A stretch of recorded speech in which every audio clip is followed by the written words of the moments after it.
Don't Depend on Daddy is an unfiltered safe space, empowering young professionals to build independence in their 20s and beyond, whether it be personal, professional, or financial. Regardless of your age, relationship status, or job title, the most consistent person in your life is you. So join me and let's build our independence together. Enjoy! Hello and welcome back to Don't Depend on Daddy, the podcast. My name is Michela. I am your host. And today I am taking you through an episode about reclaiming your routines. We're going to talk about the psychology behind routines, why routines make you happier, and how to establish good routines that ultimately will set you free in your life. Before we get into it, I'm going to run through some quick housekeeping here. So as a reminder, as always, you can get $10 off the Personal Finance Dashboard using the code PODCAST1. That is a podcast exclusive code for the Personal Finance Dashboard, which is my signature money management tool. It's a tool that I have used to take my net worth from negative $30,000 of student loans to over $1 million in my late 20s, turning 30 this year, as we've discussed.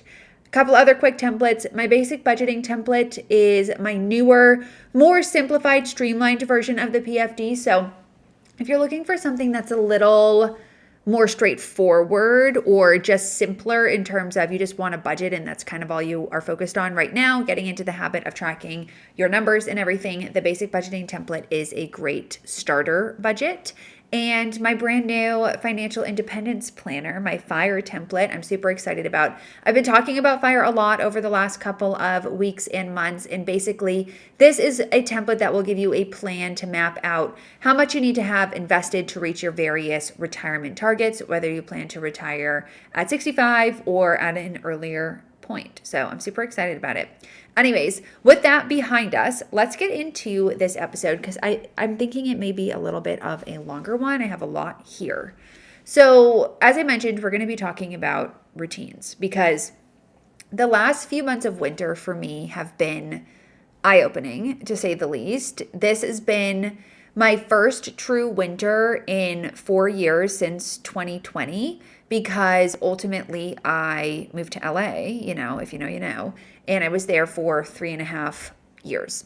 So since moving to Chicago, I've experienced a lot of emotions. And when I got here originally, I was really excited for like a hibernation period. I was really embracing the slower start to the year. But now as the weather has started to warm up a little bit, I am really craving getting more out of my day. And that is manifesting through changing my routines, which I've talked about before, that I am like a seasonal routine person. So today we're going to be talking about that, but specifically the psychology of routine and how routine actually creates freedom in your day. Because I've noticed that during the winter months, I've become just in general a lot more relaxed about my routines. And what I've noticed is I end up scrolling a lot more on my phone. I end up working longer hours because I'm just less productive during the day. I have less time for myself outside of my workday, so I don't feel like I'm properly relaxing. And I just have a lot less mental energy for life stuff. So like everything feels overwhelming to me. An example is going to the grocery store during the work week feels disruptive. Returning a package feels disruptive. Like those are all really basic things that you need to do on a regular basis. And, just lack of routine isn't the only reason why those things feel disruptive to me, which I'm aware of. But having a routine provides the time and space in my day to do basic life admin. I want to be clear that it's totally fine to go through periods where maybe you aren't as strict with your routines, but for me, I have learned that I ultimately thrive with routine. I think back to last year, and obviously the weather played a big role in this, but I had a really great routine where every day I would wake up in the morning, I would do my 2-mile route.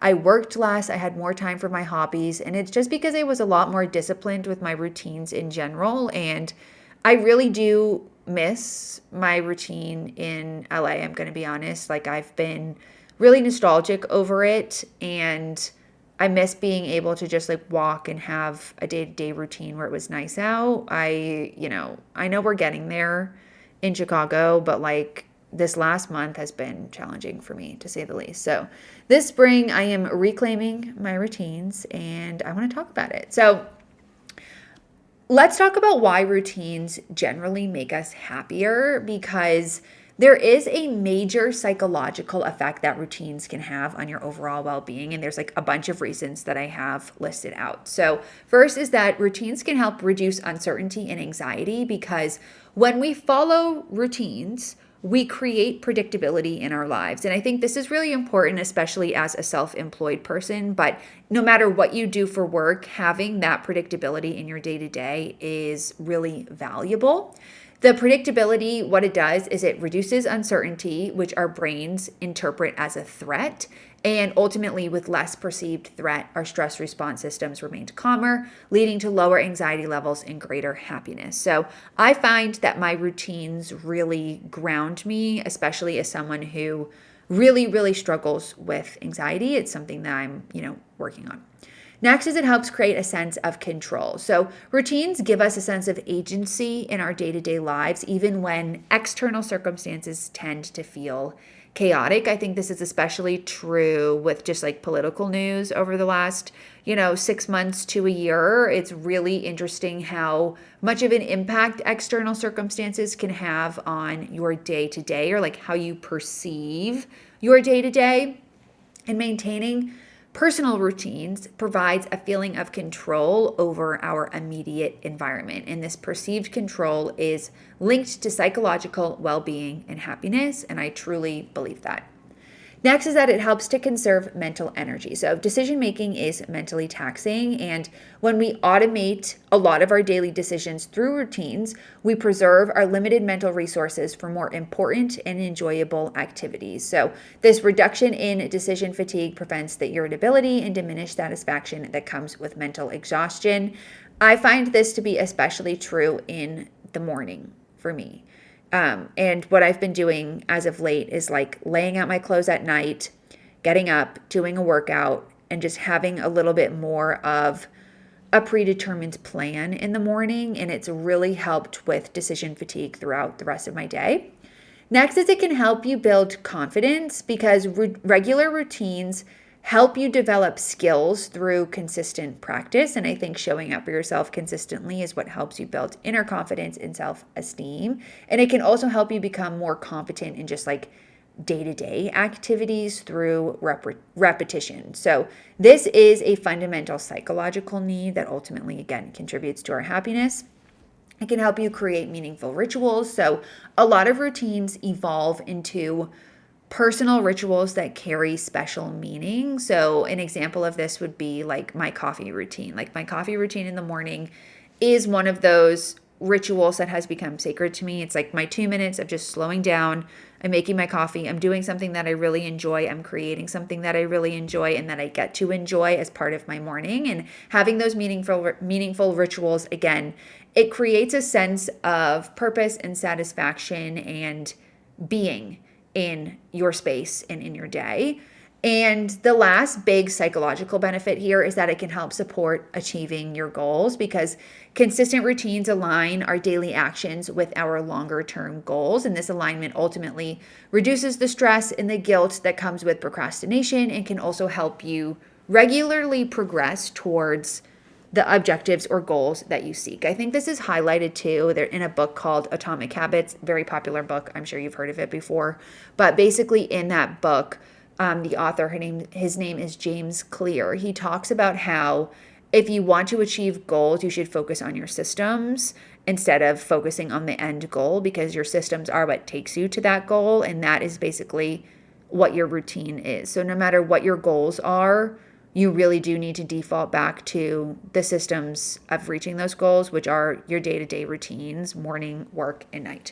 So that sort of segues into this next section of this episode, which are the different types of routines that exist, because there are obviously a million different types of routines that you can implement all throughout your day. And I try to implement routines across the broader key pillars of my day, which is the morning time, my work day to a degree, and then my evening routine. So I'll share some practices that you can implement within each type of routine, and like if I implement these too. Most of them I do. So when it comes to morning routines, the first is waking up early, and early is going to look different for everyone. For me, waking up early is around 6 or 6:30. So as we're moving into spring, summer, I have really been trying to stick to a 6:30 wake up. That's the optimal time for me in order to have enough time in my morning to go through my workout routine, get ready for the day, do my coffee, and start working around like 8:30, which is when I like to start working. In the past, I've been sleeping and snoozing until like 7:15, 7:30, and I just feel like I'm losing really crucial time in my day, especially since it's lighter out a lot earlier. Like, I want to get up and seize the day. Next is a mindfulness practice. So honestly, this isn't really something that I do, but I would like to do it. I did it for a period of time living in LA. I would meditate for like 10 minutes. I just never really stuck to it. But this could be meditation. It could be quiet reflection time. It could be taking a moment to just sit down and read. In a perfect world, I would read nonfiction books in the morning. I do that, but not consistently. Next is physical exercise. So a morning workout, like at least in my own experience, cannot emphasize enough how much of a life changer it is. Like I don't like to get up early and work out. I feel like it's a labor of love, and it's something that you learn to really love. And when I do it, I feel a lot better. So as of late, I've been on a routine where I'm waking up around 6:30 and I am doing like a workout in the morning or going on a walk, one or the other. So it just depends on what my like schedule for the day is. So the last couple of days I've been waking up early and doing a Form workout. So Form is just a workout platform by Sammy Clark. It's like $25 a month or something. And she has strength classes and Pilates classes. So I've been doing that. Tomorrow I'm going to a Legree class in the afternoon. And so in the morning, to stick to this schedule, like I'm still gonna get up and I'm gonna either walk outside or walk on the treadmill depending on the weather. So I'm still sticking to that routine. I'm getting some movement in the morning. I just feel like when I work out in the morning, I feel much more accomplished. And I also feel like I have more agency over my evenings to either get a little bit of extra work done or spend a little bit of extra time cooking or do something social or whatever, which is really important to me when I'm thinking about enriching my downtime. And it's something that I was doing last year that was just like really beneficial to me. So physical exercise in the morning, super important. I think especially valuable in the spring, summer when you can like get outside. And the last is planning and prioritization. So this is dedicated time to review your goals and set priorities for the day. This is something that I personally integrate into my morning work routine through like my daily content hour is what I call it. And that's my first hour of my workday, where I'm cross-posting my content, I'm looking at my to-do list, and I am running through my email to make sure if there's anything urgent for me to respond to, I'm doing it. And so that sort of leads into this next block, which is my work routines and different practices that you can implement throughout the day that can actually help you stay focused and accomplish what you need to get done in the period that you're working. Because maybe if you work a 9 to 5 or a traditional job, you don't struggle with this in the same way, although I know probably a lot of you do. But I find that when I don't have more segmented work routines, I have a tendency to allow work to bleed into other times of my day. So that could be working really late, or, if I'm watching a show, I'm also telling myself that I'm going to be doing emails or, over the weekends and stuff. And I just really don't want to be doing that in the spring, summer. I want to be enjoying my time. And so having some dedicated work routines can actually help with that. So first would be spending time to do deep work. So that's scheduling uninterrupted time for focused work. There's actually a book called Deep Work. It's by Cal Newport where he talks about this. I have a podcast episode about it. It's from a little while ago though, so you'll have to scroll back. But deep work blocks is basically where you're like putting your phone away, you're not checking your email, and you're working on a specific project for like a period of time. So I'm actually in a deep work block right now, recording a few podcast episodes where, I'm spending 3 hours to get a couple of episodes ready, recorded, and hopefully uploaded and scheduled out so that I don't have to think about it for a couple of weeks. So deep work blocks can be really beneficial. Structured communication. This would be dedicating time for emails or for meetings so that you can have a little bit more control over your availability. Obviously, this is going to look different depending on your job. So do with this what you can. But for me, I like to do meetings on Mondays if I can. Like if I'm able to schedule a meeting for a Monday, I prefer that because Monday is sort of my like admin day, getting organized for the week. I'm not doing deep work necessarily on Monday or deep work in the same way. I also dedicate, 20 minutes as part of my content hour in the morning for email and 20 minutes at the end of the day to clean out my email. I find this to also be really valuable. So thinking about how in your day you can structure your communications and your response times with people. Next is strategic breaks. So incorporating a period of time during the day where you take a quick break. I like to do this, midday. Generally, I'll take 30 minutes to an hour to either like digest or make lunch or just step away from work. Sometimes that's going on a quick walk or returning packages or picking up packages or whatever, just jumping out of the house really quick. And the last is continuous learning. So that's dedicated time to like read or consume content or listen to a podcast where you are learning about something.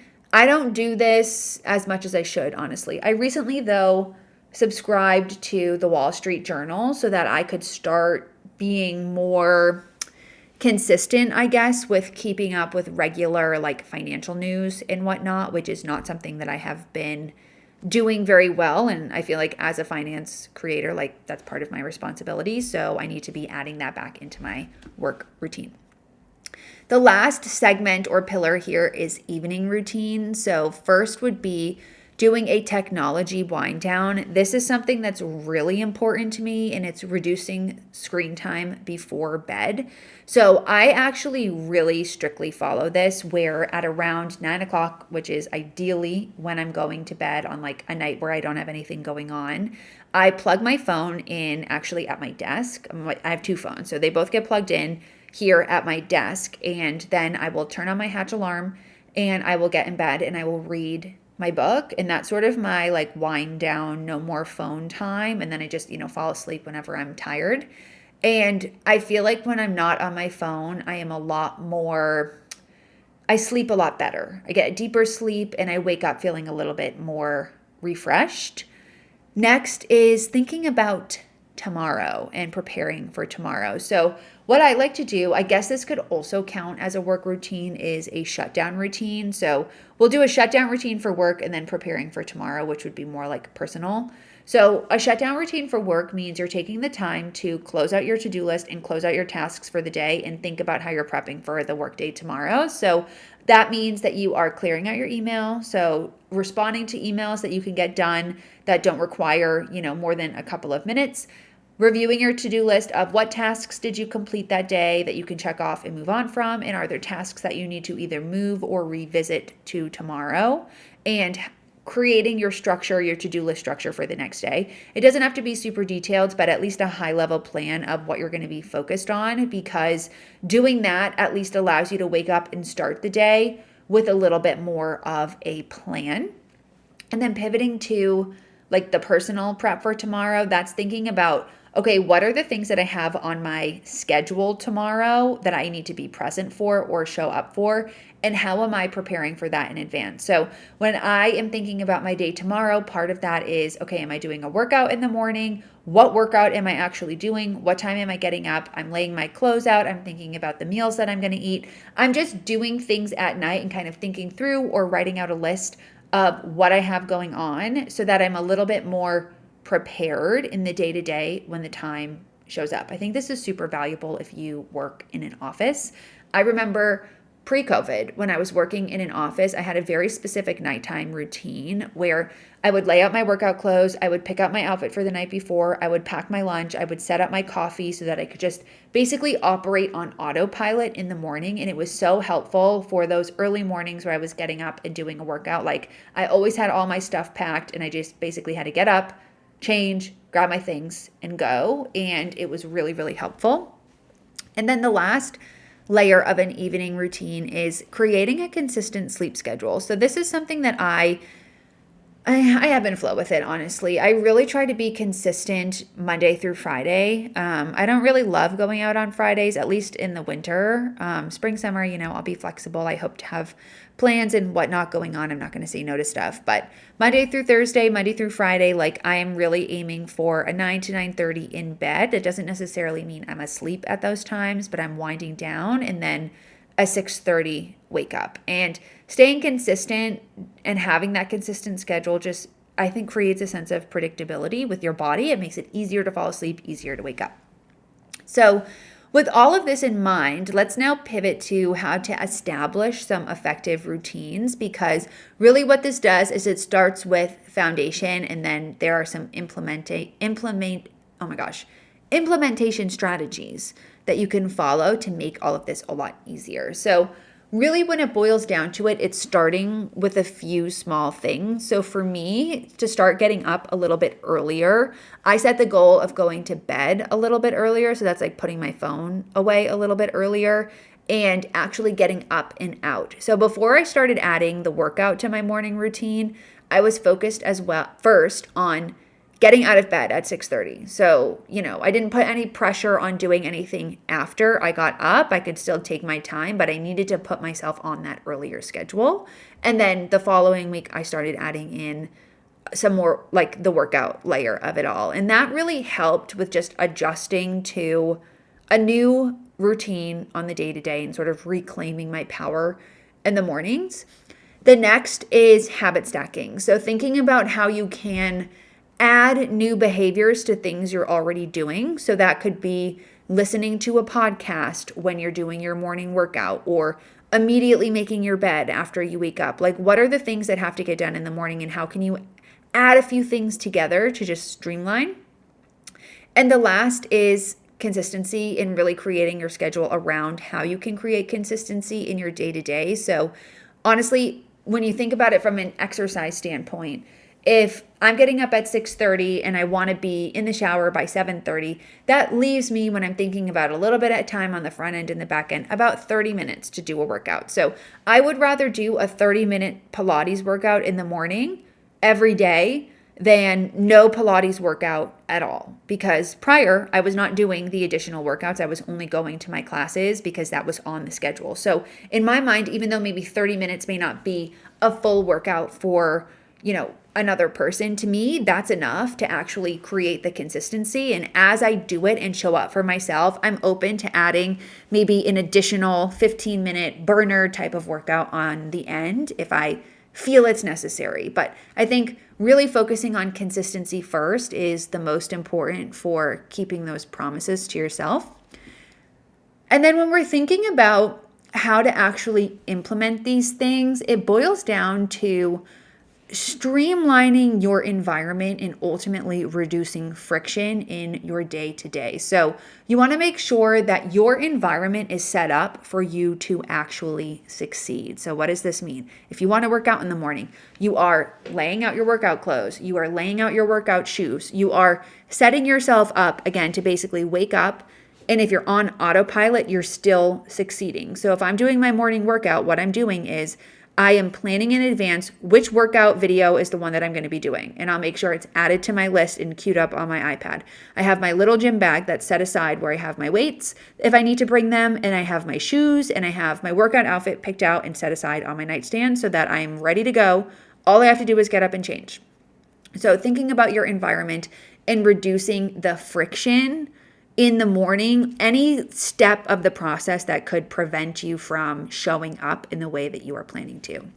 And then the last layer here is really thinking about how you can maintain these routines going forward, because sometimes motivation isn't enough and you just need that discipline. I think something that's really helpful is finding an accountability partner. So what actually really helped me and what spurred all of this was I was on a walk with one of my friends, and we both agreed that we wanted to get on a little bit of an earlier routine because we just feel better in general. And so we actually discussed, we're going to text each other every morning when we wake up. And it's been really helpful and a good motivator for me to get up, because it's like she's counting on me to text her, I'm counting on her to text me. And having that partner and someone else who's doing it with you is really motivating and also, that kick in the ass to get up and do it.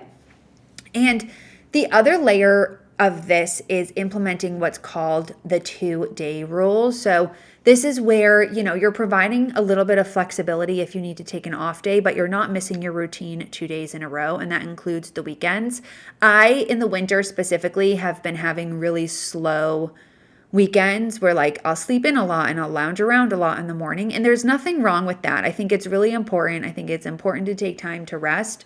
But again, as it warms up and the city comes back to life, I really want to embrace this time of year and I don't want to be tired. So I'm going to bed earlier and I'm still using either Saturday or Sunday as an early wake up. It may not be a 6:30, it could be a 7:30, but I'm getting up, I'm getting out and I'm doing my walk and I'm seizing the day on the weekends, and I can, rest in the afternoon if I want to, but I want to be utilizing my mornings so that I can maintain that level of momentum. So that is how I am and how you can reclaim your routines this spring and summer. This didn't end up being as long as I anticipated because this time I just got to the freaking point. So woohoo, go me. I hope you enjoyed this episode. I love talking about routines, clearly. I feel like I have a bunch of routine episodes all, from the last 6 months probably. So feel free to go back and listen to those. If there is something that resonated with you or a part of your routine that you find really helpful or valuable, or an accountability practice you have that has been really valuable or helpful to you, let me know. I would love to hear it. And I would love to hear how you are reclaiming your routines for this warmer weather season. I'm super excited about it. So anyways, I hope you enjoyed this episode. I hope you learned something. And with that, I will catch you in the next one. Thanks so much for listening. If you enjoyed this episode, please make sure to leave me a review. Make sure to follow me on Spotify and Apple Podcasts, wherever you listen. And if you're watching this on YouTube, don't forget to like and subscribe. I'll see you next week.